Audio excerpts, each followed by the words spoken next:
વાતાવરણના કારણે જિલ્લાના અંતરિયાળ પહાડી વિસ્તાર ધરમપુર અને કપરાડાના જંગલ વિસ્તારમાં નાના મોટા ઝરણા ધોધ સક્રિય થયા છે।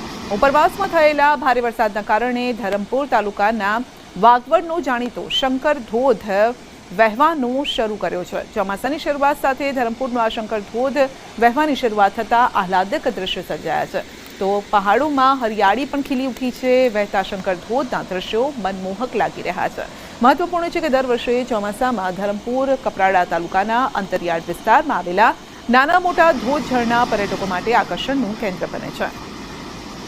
વધુ અપડેટ મેળવીશું સંવાદદાતા ભરતસિંહ પાસેથી। જી ભરત, વરસાદ વરસતા હરિયાળી ખીલી ઉઠી છે, ધોધ સક્રિય થયા।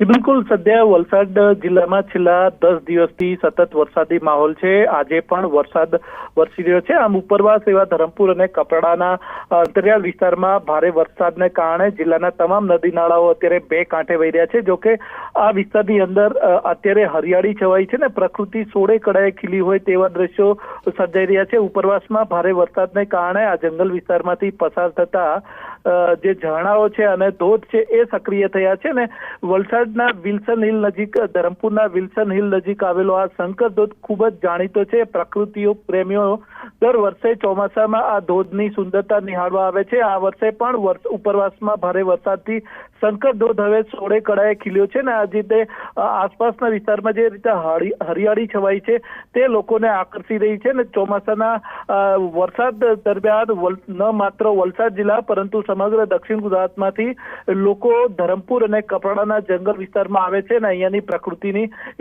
એની સુંદરતાને માણે છે।